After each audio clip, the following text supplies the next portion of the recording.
नमस्कार, स्वागत करते हैं आप सबों का खुद की सही पहचान में। और ना संघर्ष ना तकलीफ़ तो क्या खाक मज़ा है जीने में, बड़े बड़े तूफ़ान भी थम जाते हैं जब आग लगी हो सीने में। तो आइए आज एक नई कहानी लेकर आगे बढ़ते हैं। कहानी है कि एक गुरु थे और उनका एक शिष्य था। दोनों गाँव में विचलन करते थे, घूमते थे और गांव में जो भी उसको मिलता था उसी से वो फिर भोजन करते थे और इस तरह से उनका दिनचर्या चलता था। कभी इस गांव में तो कभी उस गांव में, इसी तरह से उनका लाइफस्टाइल था। एक दिन क्या होता है कि एक गांव में शाम हो जाती है तो वो दूर तलक देखता है कि एक घर है जहाँ से रोशनी आ रही है। तो दोनों ने ये डिसाइड करते हैं, गुरु और शिष्य दोनों ये डिसाइड करते हैं कि आज का शाम यहीं पे गुजारते हैं और फिर कल सवेरे हम लोग नए गांव की ओर प्रस्थान करेंगे। दोनों दरवाजे के पास जाते हैं और ठकठकाते हैं। वहाँ से एक व्यक्ति बाहर आता है। उस व्यक्ति ने जैसे ही साधु को देखा तो उसके चेहरे में एक अलग सी तेज थी और साधु का वेशभूषा था। तो उनको लगा कि ये सेवा करने का अच्छा मौका है और उन्होंने उसका बहुत ही खातिरदारी से स्वागत किया और कहा कि आइए, अब रात्रि का भोजन भी बड़े अच्छे से उन्होंने बनाया। खीर था, पकवान था, पूड़ियाँ थी, सब्जियाँ थी और सभी ने मिल के बड़े आनंद से भोजन किया। तो जो गुरु थे उन्होंने उससे पूछा, उस आदमी से पूछा जहाँ पे वो ठहरे हुए थे, उनसे पूछा कि आपके पास इतने सारे ज़मीन हैं, सारे के सारे बंजर पड़े हुए हैं, किसी में घास है, किसी में कुछ है, आप खेती बाड़ी क्यों नहीं करते हैं? आपका कमाने का जरिया क्या है? कैसे आप मतलब अपना जीवन यापन करते हैं?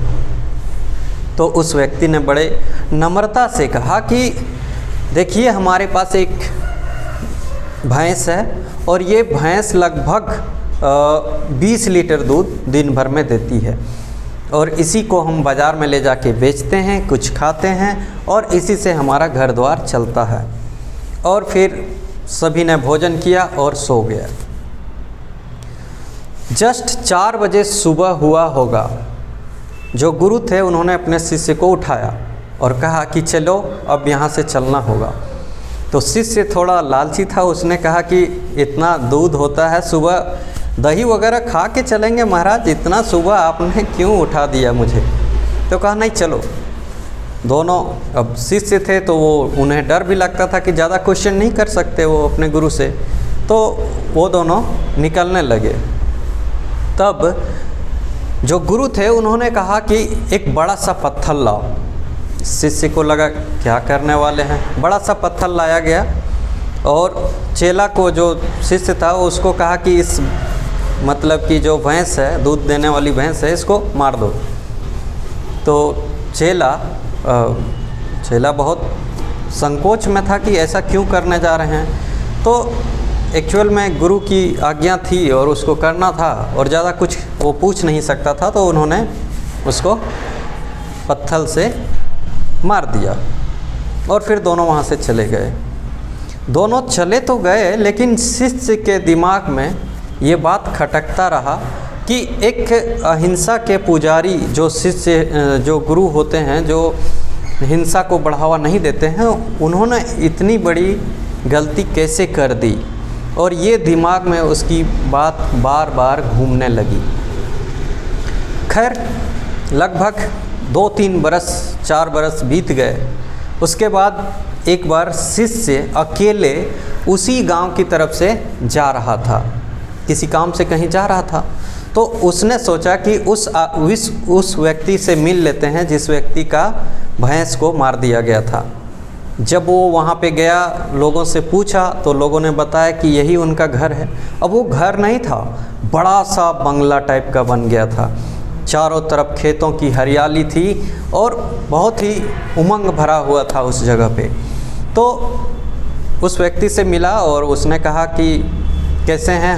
हम 4 साल पहले हम और हमारे गुरुदेव यहाँ आए हुए थे।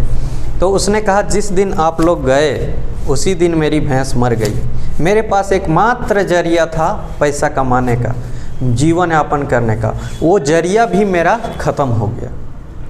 अब मेरे पास कोई चारा नहीं था तब हमने ये डिसाइड किया कि जो भी बंजर भूमि है सब पे हम क्या करेंगे, अब खेती करेंगे। और आज इस गांव का लगभग आधा से अधिक ज़मीन मेरी है और सब जगह खेती होती है और मैं यहाँ का अभी बहुत ही रईस व्यक्ति बन गया हूँ। ये कहानी सिर्फ एक सीख के माध्यम से आपको बताई गई है, इसमें कोई सच्चाई नहीं है। हालांकि ये सीख देती है कि आपका जो अगर छोटी सी जरिया रहती है उस पर टिके हुए रहते हैं तो टिके हुए लाइफ उसी तरह से चलती रहती है। लेकिन जब वो जरिया ही ख़त्म हो जाता है, आपके पास कोई चारा नहीं बचता है, तब आप एक नए कदम की ओर मूव करते हैं और वहाँ से आपकी लाइफ और भी बेहतर हो जाती है। तो ये जो कहानी हमने सुनाया यह सिर्फ एक काल्पनिक है, धारणाओं पर आधारित है।